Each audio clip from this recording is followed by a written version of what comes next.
আসসালামু আলাইকুম প্রিয় দর্শক, অন্য মঞ্চের আলাপ চাইতায় আপনাদের সকলকে আমন্ত্রণ জানাচ্ছি। একটা মাগুর মাছ ধরা পড়েছে আবার, কিন্তু মাগুর মাছটা আবার কবে ছুটে যায় আমি এই চিন্তা করছি। কিন্তু বড় মাগুরটা, একেবারে গাং মাগুর যেটা, সেইটা এখনো এখনো সাংঘাতিক রকম দাবড়ে বেড়াচ্ছে। এই মাগুর কবে ধরা পড়বে কে জানে। বাংলাদেশে খুব প্রতিষ্ঠিত সত্য, বাংলাদেশে অন্তর্বর্তীকালীন সরকার ডক্টর মোহাম্মদ ইউনূসের নির্লজ্জ এবং ওপেন সিক্রেট দুর্নীতিপরায়ণ, দুর্নীতিবাজ হিসাবে, দুর্নীতির প্রতিকৃত হিসাবে যেই লোকটা, যে ছেলেটা, যেই মব মাস্টারটা, যেই বৈষম্যবিরোধী ছাত্র আন্দোলন হয়ে বাংলাদেশকে গলা টিপে ধরা যে শক্তির প্রতিকৃত, সে আসিফ মোহাম্মদ সজীব ভুঁইয়া এখনো নানান ছলে বলে ঘুরে বেড়াচ্ছে। একটি পার্টির, যে পার্টি কিংস পার্টি হিসেবে পরিচিত, মবের জনক, সেই পার্টির নির্বাচনী মুখপাত্র ছিল এবং সে এখন আবার টুনটুন করছে সে বাংলাদেশের রাজধানী ঢাকার একটি অংশের সে মেয়র প্রার্থী হতে চায়। আসলে আমাদের বেডলাক।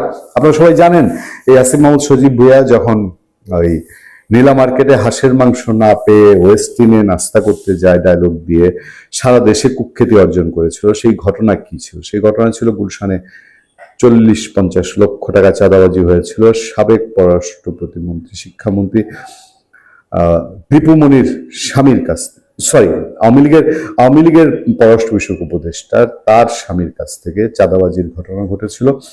সেই চাঁদাবাজির ঘটনায় যে রিয়াদ গ্রেফতার হয়েছিল, এই রিয়াদ সহ আরো বেশ কয়েকজন, তাদের মুখ দিয়ে নাম এসেছিল আসিফ মোহাম্মদ সজীব ভুঁইয়ার। যে আসিফ মোহাম্মদ সজীব ভুঁইয়া সেই চাঁদাবাজির দিন গুলশানে উপস্থিত ছিলেন। সেই রিয়াদ আবার ধরা পড়েছে। হত্যা চেষ্টা মামলায় সাবেক বৈষম্যবিরোধী নেতা রিয়াদ গ্রেফতার। বৈষম্যবিরোধী ছাত্র আন্দোলনের সাবেক নেতা ও প্রেসিডেন্সি ইউনিভার্সিটির শিক্ষার্থী আব্দুর রাজ্জাক বিন সুলাইমান রিয়াদ হত্যা চেষ্টা মামলায় গ্রেফতার হয়েছে। ইউনূস আমল থাকলে এটা হয়তো হতো না। বাটে পড়ে আসিফকে বাঁচানোর জন্য রিয়াদকে একবার অ্যারেস্ট করা হয়েছিল, কিন্তু আর না হলে এই রিয়াদরা প্রথম দুর্দান্ত পরাক্রমশালী হয়ে উঠেছিল। তাদের তাদের যে মবের হিস্ট্রি আমরা দেখেছি, মবের হিস্ট্রি আমাদের জানা, চিলগা, উত্তরা, গুলশান এলাকায়, সেটা এক একদিন এক একটা ইতিহাস, সেগুলো নিশ্চয়ই মামলা হবে। তার সঙ্গে একই প্রতিষ্ঠানে মোহাম্মদ রিয়াদুল হাওলাদার, মোহাম্মদ আলিফ আহমেদ আশিক, সায়েম শিকদার গ্রেফতার হয়েছেন, মানে ওই প্রেসিডেন্সি ইউনিভার্সিটির।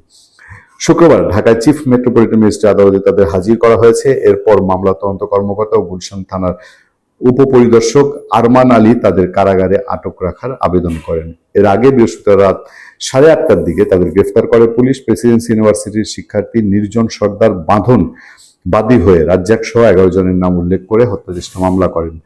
এতে অজ্ঞাতনামা 10-12 জন আসামি করা হয়। জানা গেছে বৃহস্পতিবার বিকেল 3:30টার দিকে প্রেসিডেন্সি ইউনিভার্সিটির 4র্থ তলায়, মানে ক্ষমতা চলে গেছে, এখনো দাপট কমে নাই, 412 নম্বর রুমে সাক্ষাৎ হলে আসামিরা তাকে তাদের স্থায়ী ক্যাম্পাস এবং কনভেনশনে অংশগ্রহণের জন্য বলেন। এ বিষয়টি নিয়ে বিশ্ববিদ্যালয়ের প্রক্টর মোহাম্মদ আনিসুর রহমানের সঙ্গে পরামর্শ করার সময় আসামি রেজ্জাকের হুকুমে আসামি রিয়াদুল সায়েম চেয়ার দিয়ে তাকে আঘাত করেন, এতে তিনি পিঠে ও বুকে আঘাত পান। আসামি রাজ্জাক সুইস গিয়ার চাকু দিয়ে তাকে হত্যার উদ্দেশ্যে মুখমণ্ডলে আঘাত করে, এতে তার নাকে লেগে নাকের পরিভাগ কেটে যায়। এই হচ্ছে ঘটনা। এবং এই রিয়াদরা, এর আগেও রিয়াদ অ্যারেস্ট হয়েছে, তারপর কিছুটা চাঁদাবাজি কমেছিল গুলশান, বাড্ডা, খিলগা, তারপর তালতলা, বনশ্রী এলাকায়। এই রিয়াদরা অ্যারেস্ট হবে, আবার ঝানাঝান জামিন পেয়ে যাবে, আবার কাউকে হামলা করবে, আবার চাঁদাবাজি করবে। তাহলে ইউনূস আমল, বিএনপি আমল, আওয়ামী লীগ আমল সব মিলিয়ে তারা একাকার। আগামী 2 সপ্তাহের মধ্যে ব্যাপক পাল্টে যাচ্ছে আন্তর্জাতিক অপরাধ ট্রাইব্যুনাল বা আইসিটি। এই আদালতে অন্তর্বর্তী সরকার আমলে জুলাই আন্দোলনের সংগঠিত হত্যাকাণ্ড ও গুম খুন সহ 21টি মামলা চলমান আছে। নতুন চিফ প্রসিকিউটরের হাত ধরে বড় ধরনের পরিবর্তন আসতে যাচ্ছে দেশ ও বিদেশে খবরের অংশ হয়ে যাওয়া এই ট্রাইব্যুনালের। আগামী 1 সপ্তাহের মধ্যে ট্রাইব্যুনালের একাধিক প্রসিকিউটর পদত্যাগ করতে পারেন অথবা তাদের সরিয়ে দেওয়া হতে পারে। সাথে সাবেক চিফ প্রসিকিউটর তাজুল ইসলাম সহ কয়েকজন প্রসিকিউটরের বিরুদ্ধে ঘুষ লেনদেন ও নানা ধরনের অনিয়মের যেসব অভিযোগ জমা পড়েছে সেগুলোর তদন্তে বিশেষ টিম গঠন করা হতে পারে। সবচেয়ে বড় যে উদ্যোগটি নতুন প্রসিকিউশন টিম নিতে যাচ্ছে সেটি হলো এই আদালতে সাবেক প্রধানমন্ত্রী শেখ হাসিনার বিরুদ্ধে মৃত্যুদণ্ড দেওয়া সহ যে 3টি মামলার রায় হয়েছে সেগুলো নথিপত্র নতুন করে পরীক্ষা নিরীক্ষা করা হবে। শুধু পরীক্ষা নিরীক্ষাই করবে না, এসব মামলার রায়ে কোনো অনিয়ম পাওয়া গেলে আইনগত ব্যবস্থা নেওয়া হবে বলে জানিয়েছেন নতুন chief prosecutor advocate Mohammad Aminul Islam. আইসিটির একাধিক সূত্র বলছে, ট্রাইব্যুনালে যে 21টি মামলা চলমান, সেগুলোতে বেশিরভাগ আসামি করা হয়েছে সাবেক অন্তর্বর্তী সরকার কিচেন ক্যাবিনেটের সদস্যের হুকুমে, এমন জনশ্রুতি আছে। এই অভিযোগটি গুরুত্ব দিয়ে তদন্ত করতে চায় নতুন প্রসিকিউশন। পাশাপাশি দল নিষিদ্ধের বিধান ও সেনা সদস্যদের এই ট্রাইব্যুনালের বিচারের বিধান যুক্ত করা সহ অন্তর্বর্তী সরকার আমলে জারি হওয়া আইসিটি নিয়ে 4টি অধ্যাদেশের গ্রহণযোগ্যতা ও আইনি বৈধতা পর্যালোচনা করবে নতুন প্রসিকিউশন। এসব অধ্যাদেশ ও সংশোধনী নিয়ে সুপ্রিম কোর্টের সিনিয়র আইনজীবীদের একটি দল উচ্চ আদালতে চ্যালেঞ্জ করতে পারে, এমন খবর আছে নতুন প্রসিকিউশনের কাছে। তার আগেই আইনি বিষয়গুলো ঝালাই করে নিতে চায় নতুন প্রসিকিউটর ও তার টিম। সংশ্লিষ্টরা মনে করেন, তদন্ত হলে গত 18 মাসে আইসিটির অনেক অজানা কাহিনী বেরিয়ে আসবে। স্বাধীনতার পর 1973 সালে বঙ্গবন্ধু শেখ মুজিবুর রহমানের সরকার ইন্টারন্যাশনাল ক্রাইমস ট্রাইব্যুনাল অ্যাক্ট 1973 প্রণয়ন করে। এর উদ্দেশ্য ছিল পাকিস্তানি সেনাবাহিনী এবং তাদের স্থানীয় সহযোগী রাজাকার আল বদর আল শামসের বিচার হবে। তবে 1975 সালের রাজনৈতিক পট পরিবর্তনের ফলে এই বিচার প্রক্রিয়া দীর্ঘ সময় থমকে থাকে। 2008 সালের সাধারণ নির্বাচনে আওয়ামী লীগের নেতৃত্বাধীন মহাজোটের অন্যতম প্রধান প্রতিশ্রুতি ছিল যুদ্ধাপরাধীদের বিচার। ক্ষমতায় আসার পর 2009 সালে তৎকালীন আওয়ামী লীগ সরকার 1973 সালের আইনটি সংশোধন করে এবং 25শে মার্চ 2010 সালে আনুষ্ঠানিকভাবে প্রথম ট্রাইব্যুনাল গঠন করা হয়। মামলার সংখ্যা বেড়ে যাওয়ায় 2012 সালের 12ই মার্চ দ্বিতীয় আরেকটি ট্রাইব্যুনাল গঠন করা হয়। 2013 সালের 21শে জানুয়ারি আবুল কালাম আজাদ ওরফে বাচ্চু রাজাকারকে মৃত্যুদণ্ড প্রদানের মাধ্যমে প্রথম রায় ঘোষিত হয়েছিল এই ট্রাইব্যুনালে। মতিউর রহমান নিজামী, আলী আহসান মোহাম্মদ মুজাহিদ, কাদের মোল্লা, সালাউদ্দিন কাদের চৌধুরী এবং গোলাম আজমের মতো ব্যক্তিদের বিচার হয় এই ট্রাইব্যুনালে। 2024 সালের 5ই আগস্ট রাজনৈতিক পট পরিবর্তনের পর আইসিটিতে নতুন মাত্রা যোগ হয়। রাতারাতি আগের আসামির পক্ষের আইনজীবীরা হয়ে যান রাষ্ট্রপক্ষের আইনজীবী। 2024 সালের 5ই সেপ্টেম্বর তৎকালীন অন্তর্বর্তী সরকার জামাত ইসলামপন্থী সুপ্রিম কোর্টের আইনজীবী তাজুল ইসলামকে চিফ প্রসিকিউটর হিসেবে নিয়োগ দেয়। যদিও আওয়ামী লীগ সরকারের সময় এই ট্রাইব্যুনালে যুদ্ধাপরাধের অভিযুক্ত জামাত নেতাদের আইনজীবী ছিলেন তাজুল ইসলাম। একই সাথে পুনর্গঠন করা হয় ট্রাইব্যুনাল। এরপর থেকে তাজুল ইসলাম জুলাই আন্দোলনের সময় সংগঠিত মানবতা বিরোধী অপরাধের 21টি মামলায় চিফ প্রসিকিউটর হিসেবে দায়িত্ব পালন করেন। এই 21টি মামলায় 457 জনের বিরুদ্ধে বিচার চলেছে। আসামিদের মধ্যে 293 জন পলাতক এবং 164 জন কারাগারে রয়েছে। প্রথমে একটি ট্রাইব্যুনালে বিচারিক কার্যক্রম চললেও পরে আরেকটি ট্রাইব্যুনাল গঠন করা হয়। দুই ট্রাইব্যুনালে এবছরের 9 ফেব্রুয়ারি পর্যন্ত 24টি আনুষ্ঠানিক অভিযোগ দাখিল করা হয়েছে। যে 3টি মামলায় রায় ঘোষণা করা হয়েছে, সেগুলোর একটিতে সাবেক প্রধানমন্ত্রী শেখ হাসিনা ও সাবেক স্বরাষ্ট্রমন্ত্রী আসাদুজ্জামান খান কামালকে মৃত্যুদণ্ড দিয়েছে ট্রাইব্যুনাল। এই মামলায় সাবেক আইজিপি চৌধুরী আব্দুল্লাহ আল মামুন রাজসাক্ষী হওয়ায় সাজা কমিয়ে 5 বছরের কারাদণ্ড দেওয়া হয়। এছাড়া ডিএমপির সাবেক কমিশনার হাবিবুর রহমান হাবিব সহ 11 জনকে বিভিন্ন মেয়াদে কারাদণ্ড দিয়েছে ট্রাইব্যুনাল। গাজীপুরের সাবেক সংসদ সদস্য সাইফুল ইসলাম সহ 15 জনকে বিভিন্ন মেয়াদে কারাদণ্ড দিয়েছে ট্রাইব্যুনাল 2। রাজসাক্ষী হওয়া এক আসামিকে খালাস করে রায় দেওয়া হয় এই মামলায়। জুলাইয়ের মানবতা বিরোধী অপরাধের আরো 34টি মামলা এখন তদন্তাধীন রয়েছে ট্রাইব্যুনালের তদন্ত সংস্থায়। এর মধ্যে রামপুরের ছাদের কার্নিশে ঝুলে থাকা ব্যক্তিকে হত্যার মামলার বিচার কাজ শেষ হয়েছে। আগামী 4 মার্চ রায় ঘোষণা করা হবে। এই ট্রাইব্যুনালে আওয়ামী লীগ সরকারের আমলের হওয়া গুম ও নির্যাতনের বিচার চলছে। বিচারের মুখোমুখি হয়েছেন সাবেক সেনা কর্মকর্তা জিয়াউল হাসান, সাবেক ও বর্তমান কর্মরত সহ মোট 20 জন সেনা কর্মকর্তা মামলার আসামি। পুলিশের একেবারে ঊর্ধ্বতন কর্মকর্তা সহ মোট 65 জন জুলাইয়ের মানবতা বিরোধী অপরাধ মামলার আসামি। অন্তর্বর্তী সরকার আমলে ট্রাইব্যুনালের প্রসিকিউশন টিমের কর্তৃত্ব ছিল তাজুল ইসলামের নেতৃত্বে জামাতপন্থী আইনজীবীদের হাতে। সরকার বদলের সাথে সাথে বদল হয় সেই নেতৃত্বের। গত 24শে ফেব্রুয়ারি ট্রাইব্যুনালের চিফ প্রসিকিউটরের পদে তাজুল ইসলামের নিয়োগ বাতিল করে নতুন নির্বাচিত সরকার। একই দিন সুপ্রিম কোর্টের আইনজীবী মোহাম্মদ আমিনুল ইসলামকে এ পদে নিয়োগ দিয়ে প্রজ্ঞাপন জারি করে আইন, বিচার ও সংসদ বিষয়ক মন্ত্রণালয়ের সংশ্লিষ্ট বিভাগ। সরকার বদলের সাথে সাথে ট্রাইব্যুনাল নিয়ে বেরিয়ে আসছে নতুন নতুন তথ্য, অনিয়ম, দুর্নীতি, ট্রাইব্যুনাল থেকে তথ্য পাচারের মতো গুরুতর অভিযোগ উঠে এসেছে। এসব নিয়ে এখন অস্থিরতা, হতাশা বিরাজ করছে ট্রাইব্যুনালের প্রসিকিউশনে। একই সঙ্গে পাল্টাপাল্টি বক্তব্য, বিবৃতি, একে অন্যের প্রতি অবিশ্বাস, সন্দেহ এবং বিভক্তিও বাড়ছে। রাজনৈতিক মহাদর্শের জায়গা থেকেও কেউ কেউ প্রকাশ্যে কিংবা অপ্রকাশ্যে একে অন্যের প্রতি বিষোদ্গার করছেন। এসব বিষয়ে ট্রাইব্যুনালের চিফ প্রসিকিউটর মোহাম্মদ আমিনুল ইসলাম গণমাধ্যমকে জানিয়েছেন, তিনি মাত্র দায়িত্ব নিয়েছেন। আনুষ্ঠানিক কোনো অভিযোগ তার কাছে না গেলেও তিনি সার্বিক বিষয় অবগত আছেন। আগামী 15 দিনের মধ্যে প্রসিকিউশনকে সুন্দর ও সুশৃঙ্খল করতে আইনগতভাবে সব সিদ্ধান্তই নেবেন বলে জানান তিনি। বর্তমানে ট্রাইব্যুনালের চিফ প্রসিকিউটর আমিনুল ইসলাম সহ 16 জন প্রসিকিউটর কর্মরত রয়েছেন। এর মধ্যে প্রসিকিউটর মোহাম্মদ আব্দুস সোবহান তরফদার ও মোহাম্মদ মিজানুল ইসলাম অতিরিক্ত অ্যাটর্নি জেনারেল পদমর্যাদার, প্রসিকিউটর গাজী মুনার হোসেন তামিম, বিএম সুলতান মাহমুদ, মোহাম্মদ শহীদুল ইসলাম সর্দার ও Faruk Ahmed deputy attorney general পদমর্যাদার দায়িত্ব পালন করছেন। এছাড়া সহকারী অ্যাটর্নি জেনারেল পদমর্যাদার দায়িত্ব পালন করছেন 9 জন প্রসিকিউটর। তাজুল ইসলামের বিদায়ের দিনই তিনি এবং প্রসিকিউটর গাজী মুনার হোসেন তামিমের বিরুদ্ধে কিছু অভিযোগ করেন প্রসিকিউটর বিএম সুলতান মাহমুদ। ইতিমধ্যে তাজুল ইসলাম ও মুনার হোসেন তামিম আনুষ্ঠানিক বিবৃতি দিয়ে তাদের বিরুদ্ধে আনা অভিযোগ অস্বীকার করেছেন। তারা বলেছেন এসব অভিযোগ বিদ্বেষপ্রসূত ও মিথ্যাচার। অন্যদিকে প্রসিকিউটর বিএম সুলতান মাহমুদের বিরুদ্ধে অন্য পক্ষের করা অভিযোগও সামনে আসে। প্রসিকিউশন টিম থেকে সুলতান মাহমুদকে অপসারণ করতে গত 11 জানুয়ারি আইন ও বিচার উপদেষ্টা বরাবর একটি চিঠি দেন তাজুল ইসলাম। এতে সুলতানের বিরুদ্ধে বেআইনিভাবে ট্রাইব্যুনালের গোপন তথ্য বাইরে সরবরাহ, বিশ্বাস শৃঙ্খলা ও আচরণবিধি ভঙ্গ করা, সুপ্রিম কোর্টে নিরাপত্তা প্রহরীকে মারধর ও গুলি করে হত্যার হুমকি, গানম্যানকে নিয়ে তুচ্ছ কারণে যত্রতত্র যাকে তাকে গুলি করার নির্দেশ, স্ত্রীকে শারীরিক ও মানসিক নির্যাতন করার অভিযোগ আনা হয়। তবে সুলতান মাহমুদের স্ত্রী পাল্টা অভিযোগ করেছেন, পারিবারিক বিষয়ে তাজুল ইসলাম ও হুসেন তামিম তাকে ভুল বুঝিয়ে অভিযোগপত্রে স্বাক্ষর করিয়েছিলেন। ট্রাইব্যুনাল সূত্রগুলো বলছে, প্রসিকিউশন বিএনপি ও জামাত ইসলামের রাজনৈতিক মহাদর্শের জেরে বিবাদে জড়িয়ে পড়েছে।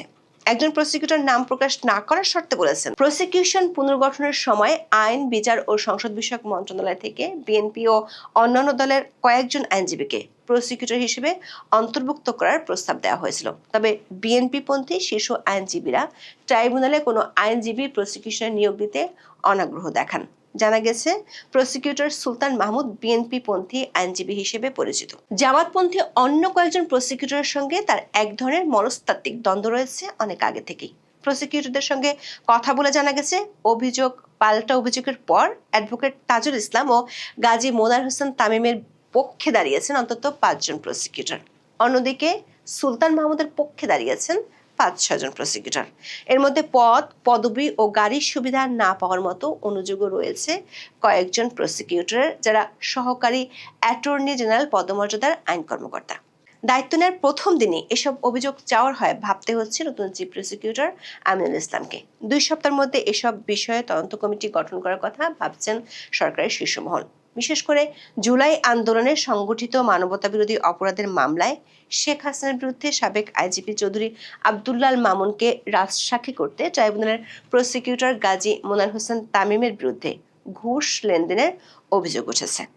এই অভিযোগকে সরকার খুব গুরুত্ব দিয়ে বিবেচনা করছে। সে কারণে ট্রাইব্যুনালে এর মধ্যে যে 3টি মামলার রায় হয়েছে সেগুলো নথিপত্র পরীক্ষা নিরীক্ষা করে দেখা হবে।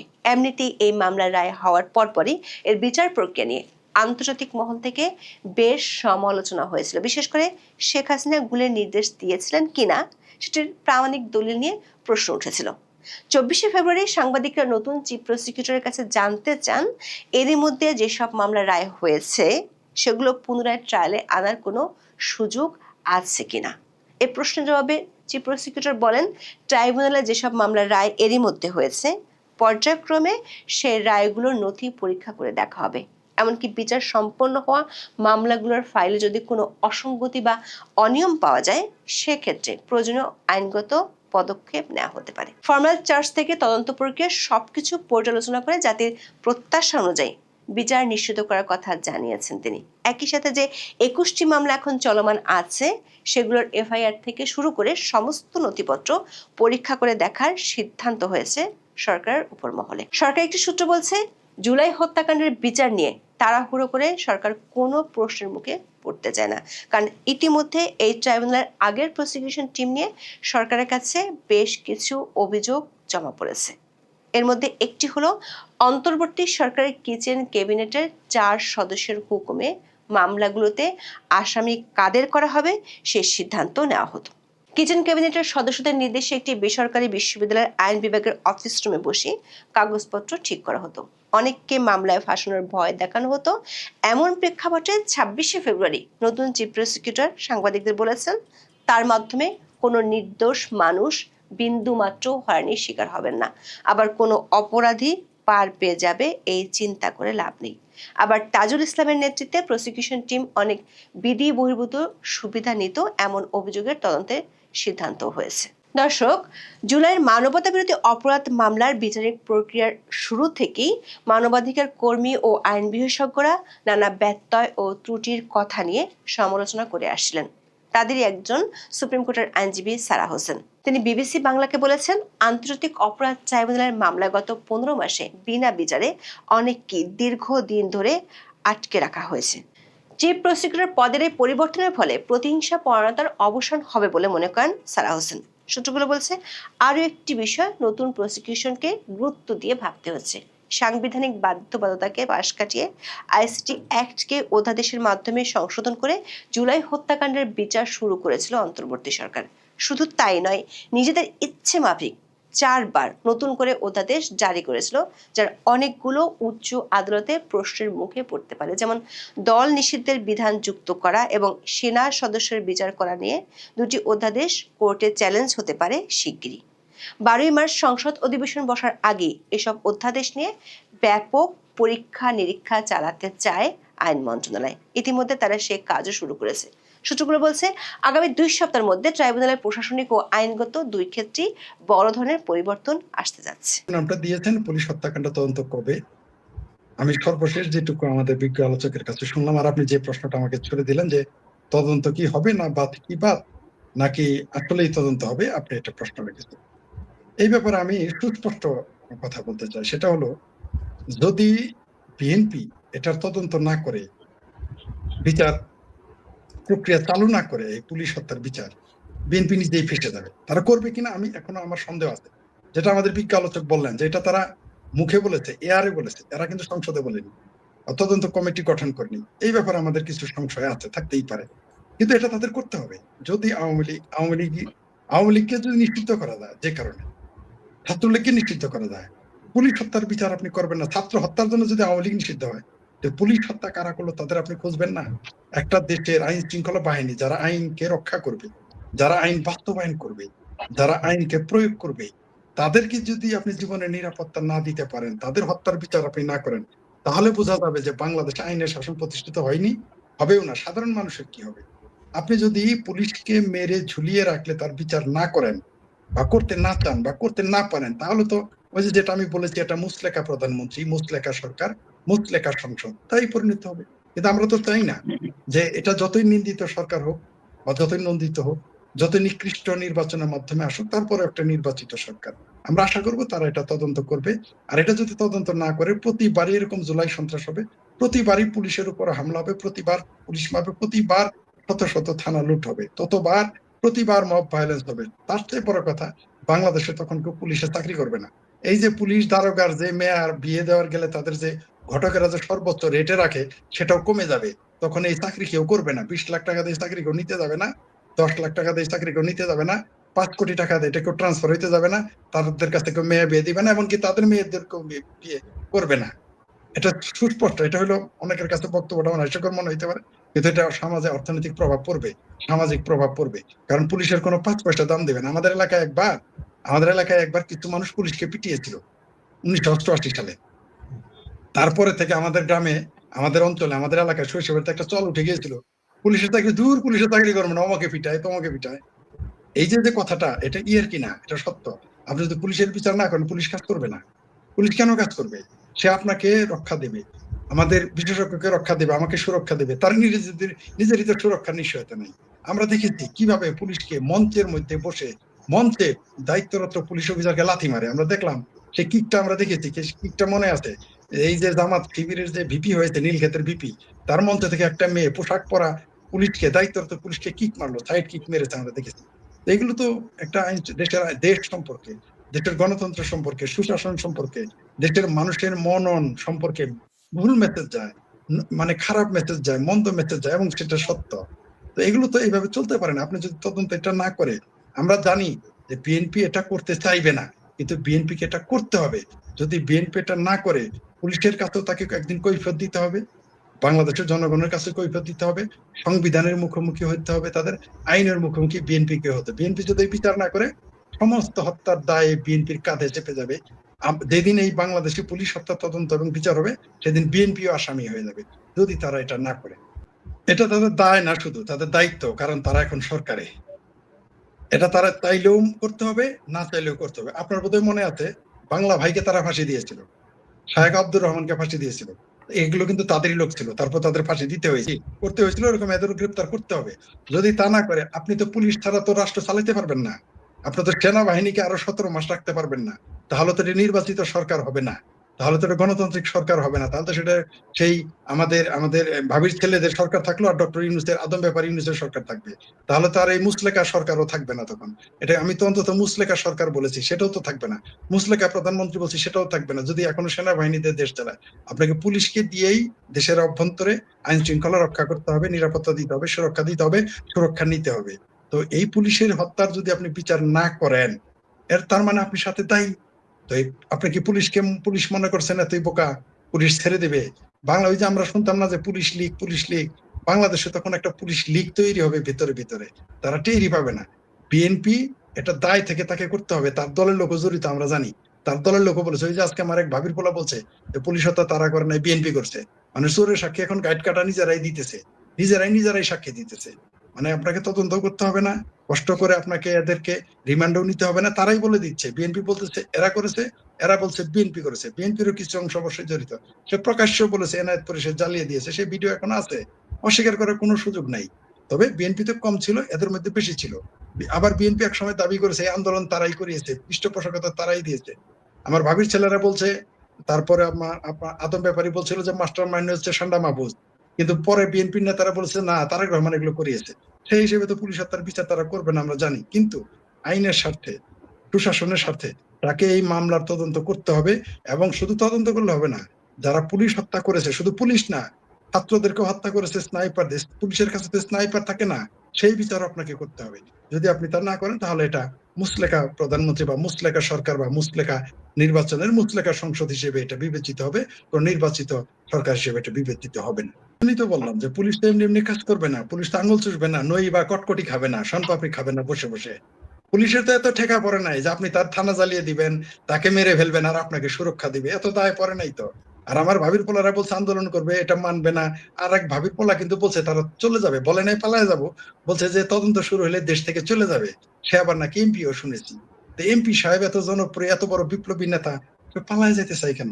আর ওই যে আমার আরেক ভাবির পোলা, যারা এখন আগে আগে গাল ছিল দাঁতের সাথে মিশানো, পেট ছিল পিঠের সাথে মিশানো, পশ্চাৎদেশও ছিল না চর্বি, সে এখন বলেছে সে আন্দোলনে নামে। তো আন্দোলন ডাক দিতে বলেন তাকে, আন্দোলন ডাক দিতে বলেন, আমরা একটু দেখি ঢাকা শহরের নেরিকুত্তারাও তাদের পক্ষে আসে কিনা, রাজত্বে যায় কিনা, বাতিল মোকারে যায় কিনা, আমরা একটু দেখি। আর তাদের তো ভয় কেন? তারা যদি মনে করে বিএনপি এর জন্য দায়ী, তাহলে তারা তো তারা তো আর ওই বিচার চাওয়ার কথা যাতে বিএনপি ফেসে যায়। তাদের না তো যত গুসা রাগ এখন বিএনপির উপরে। তারা না বলছে নির্বাচনে তাদের হক দেয় নাই, আসলে তাদের সব বাস্তবায়ন করতে দেয় নাই বিএনপি, এই জন্য বিএনপির উপরে তারা খেপা। তাদেরই তো উচিত এই তদন্ত করতে দেওয়া, যাতে বিএনপি জেল হয়, পার্টি হয়, তাদের তো হ্যাঁ করার কথা। আর ওই যে আমার ভাবির মাইয়া পারুল ফারুল নাকি কি যেন বলছে, এরা 2 দিনের বইরে গিয়ে ভাতের কয় অন্য, এদেরকে একজনের রাজনৈতিক মুসলমানই হয় নাই, তারা জাতীয় নেতা, বিপ্লবী নেতা, তারা হয়ে গেছে এই দেশের এমপি, উপদেষ্টা পরিষদে মন্ত্রী পদমর্যাদায় তারা ছিল, এবং এখনো জাতীয় নেতা হয়ে আছে। আমাদের হাসিও আসে, কাশিও আসে, আর কিছু বললাম না। তো এই যে যে আমাদের এদের যে পরিণতি, এরা জানে এদেরকে জেলে যেতেই হবে, এদেরকে ফাঁসির দড়িতে ঝুলতে হবে। এরা এখন ভয়ে কাঁপছে, এবং কাঁপছে, এরা আতঙ্কে আছে। এরা এখন জুজুর ভয়ে না, এরা এখন পুলিশকে যদি এই পুলিশের এই হত্যা যদি বিচার আপনি না করেন, তাহলে বাংলাদেশের পুলিশ ভিন্নভাবে এর বিচার কিন্তু তারা করবেই। বিএনপিও টের পাবে না, কারণ পুলিশ একটা প্রতিষ্ঠিত একটা প্রতিষ্ঠান, সরকারি প্রতিষ্ঠান। আমাদের জামালপুরের ভাষায় খুব একটা খারাপ কথা আছে। এখন আপনারা এখানে এটা অ্যালাউ করবেন কিনা আমি জানি না, অনুমতি দিলে আমি তাহলে ভদ্রভাবে বলবো, একটু একটু রং দিয়ে তাহলে বলি। মানে একটা শৈলী আমাদের জামালপুরের ভাষায় আছে যে পুলিশ যদি তোমার মায়ের ডট হয়, পুলিশ তোমারে সুযোগ পেলে ছাড়বে না। এটা আমাদের জামালপুরে সবাই জানে, আন্ডা বাচ্চারাও জানে। পুলিশের সাথে যতই খাতির আপনার থাকুক, পুলিশ তার নিজের সাথে কাজ করবে, ছাড়বে না। পুলিশ যদি মায়ের ডট হয় তারপরেও যদি আমাকে না ছাড়ে, তাহলে এই ভাবির পোলাদের কেন ছাড়বে? কেন ভাবির মাইয়াদের ছাড়বে? কেন যারা পুলিশের থানা জ্বালিয়ে দিয়েছেন তাদের ছেড়ে দেবে পুলিশ? আর কেন আপনি ছাড়বেন? বাংলাদেশের সংবিধান কি এদের ছাড় দিতে বলে? আপনি কেন বিচার করবেন? একটা ফৌজদারি অপরাধ তো কোনোদিন তামাদি হয় না। আপনি আজ করেন না, 10 বছর পরে করতে হবে। বিএনপি যদি এই বিচার না করে, বিএনপি কে তো কাঠগড়ায় দাঁড় করাতে হবে। এই বিএনপির বিচার না করার জন্য বিএনপির স্বরাষ্ট্রমন্ত্রী ফেসে যাবে, প্রধানমন্ত্রী মুসলেখা প্রধানমন্ত্রী ফেসে যাবে, তারপরে মহাসচিব ফেসে যাবে, বিএনপির নেতারা ফেসে যাবে, যদি আগামীতে কোনোদিন পুলিশের বিচার যদি বিএনপি শুরু না করে। অন্তত যেটা বললেন যে বাংলা ভাইদের তারা ফাঁসিতে নাই, কিন্তু মামলাটা করেছিল, অ্যারেস্ট করেছে, ওইটাও যদি না করে বিএনপি ফেসে যাবে। তাই তার নিজের বেদনা, নিজের দায়িত্বে তাকে এটা করতে হবে। বিএনপি বাধ্য। আইনের শাসন, আপনি পুলিশ মেরে ফেলবেন, কেন বিচার করতে দিবেন না? ওয়াই? তাহলে ছাত্র হত্যার বিচার কেন হবে? যদি আপনি পুলিশ মারা ওটা রাষ্ট্রদ্রোহ অপরাধ, সেটা যদি আপনি মাপ পাইতে পারেন, তাহলে শেখ হাসিনার বিরুদ্ধে আপনি কেন বিচার করতে চান? কেন আওয়ামী লীগের নেতাদের আপনি কোনো মামলা দিয়ে রাখছেন যে তারা হত্যা করেছে? আপনি ছাত্র মারা হারাম আর পুলিশ মারা আরাম, তাই না? বদমাইশির আর জায়গা হবে না। বিশ্বাস করেন, আমি বিশ্বাস করি যে আমার মতন অনেকেই মনে করছিলেন অন্তর্বর্তী সরকারে যারা বসছেন তারা খুবই ভালো মানুষ, ইভেন তারা আগামী দিনের সরকারের জন্য একটা দৃষ্টান্ত রেখে যাবেন। কোনটা? যে কোনো মন্ত্রী এমপি তাদের অথবা তাদের পিএস এপিএস অথবা তাদের আত্মীয় স্বজন কারোর বিরুদ্ধে যদি কোনো দুর্নীতির অভিযোগ আসে তাহলে সেই মন্ত্রী পদত্যাগ করবেন। কিন্তু উপদেষ্টা আসিফ মাহমুদ সজীব ভুইয়া, উপদেষ্টা নাহিদ ইসলাম, স্বাস্থ্য উপদেষ্টা থেকে শুরু করে ক্ষমতায় থাকাকালীন অনেক উপদেষ্টাদের বিরুদ্ধে দুর্নীতির অভিযোগ আসলো, কিন্তু তারা চেয়ারের মধ্যে কামড় দিয়ে বসে রইলেন। ভাই, 18 মাসের একটা চেয়ার যদি ছাড়তে ইচ্ছে না হয়, এই মানুষগুলো আশা করে বিএনপি আওয়ামী লীগ যখনই যারা ক্ষমতায় আসবে তারা পদত্যাগ করবে, তারা দুর্নীতি মুক্ত হবে। 18 মাসে দুদকের সার্ভার ফাইটে যাচ্ছে। 18 মাস পরে যখন বিএনপি সরকার গঠন করলো, সাবেক উপদেষ্টাদের বিরুদ্ধে শত শত দুর্নীতির অভিযোগ। খুবই চাঞ্চল্যকর তথ্য। আমরা দেখছি যে গণমাধ্যমগুলো বলছে যে ডক্টর ইউনূসের নেতৃত্বে সদ্য বিদায়ী যে অন্তর্বর্তী সরকার আছেন তাদের উপদেষ্টাদের বিরুদ্ধে শত শত দুর্নীতির অভিযোগ জমা পড়েছে দুর্নীতি দমন কমিশন কার্যালয়ে, অর্থাৎ দুদকের কাছে। দায়িত্ব ছাড়ার ঠিক 1 সপ্তাহের মধ্যেই এই সকল উপদেষ্টাদের বিরুদ্ধে এসব লিখিত অভিযোগ জমা পড়েছে। দুদকের একজন দায়িত্বশীল কর্মকর্তা বলছেন, যে হারে অভিযোগ আসছে তাতে মনে হচ্ছে অভিযোগের রেকর্ড ভাঙবে। ভাবা যায়। অধিকাংশ অভিযোগে অভিযোগকারী যারা আছেন তারা নাম প্রকাশ করেননি, তবে কয়েকটি অভিযোগে অভিযোগকারীরা আবার তাদের নাম পরিচয় উল্লেখ করেছেন। দুদক সূত্র বলছে, দুদক অন্য সব অভিযোগ যেভাবে যাচাই করে আপনার এইসব অভিযোগও একইভাবে তারা যাচাই করবে। এদিকে ট্রান্সপারেন্সি ইন্টারন্যাশনাল বাংলাদেশ অর্থাৎ টিআইবির নির্বাহী পরিচালক এবং ডক্টর যিনি আছেন ইফতেখারুজ্জামান, তিনি বলছেন কেউই আইনের ঊর্ধ্বে নয়। অভিযোগ তদন্ত করে সত্যতা পাওয়া গেলে অবশ্যই তাদের বিরুদ্ধে ব্যবস্থা নেওয়া হবে। সূত্র বলছে, প্রধান উপদেষ্টা ডক্টর মোহাম্মদ ইউনূস সহ প্রায় সব উপদেষ্টাদের বিরুদ্ধে দুর্নীতির অভিযোগ উঠে এসেছে। সাবেক প্রধান উপদেষ্টার বিরুদ্ধে একাধিক অভিযোগ জমা আছে। এসব অভিযোগের মধ্যে উল্লেখযোগ্য হলো গ্রামীণ টেলিকম কর্মচারীদের। গ্রামীণ ব্যাংকের কয়েকজন কর্মকর্তা ডক্টর ইউনূস কিভাবে নিজের নামে একটি ট্রাস্টি করে গ্রামীণ কল্যাণ এবং গ্রামীণ টেলিকমের অর্থ আত্মসাৎ করেছেন তার বিবরণ তুলে ধরেছেন। এই অভিযোগে বলা হয়েছে আয়কর ফাঁকি এবং অর্থ আত্মসাতের জন্য ডক্টর ইউনূস তার নিজের নামে একটি ট্রাস্ট গঠন করেছেন। এই ট্রাস্টের একমাত্র কাজ হলো ডক্টর ইউনূসের পরিবারের দেখাশোনা করা। তিনি ক্ষমতায় থাকতেও রাষ্ট্রীয় টাকা খরচ করে তার মেয়ে গোষ্ঠী টুষ্টি তাদেরকে নিয়ে ঘুরতেন, আবার তার পরিবারের সদস্য যারা আছেন তাদের খুব বড় বড় পোস্ট পদবি দিয়েছিলেন। এভাবে ডক্টর ইউনূস বিপুল পরিমাণ আয়কর ফাঁকি দিচ্ছেন বলে অভিযোগ করা হয়েছে।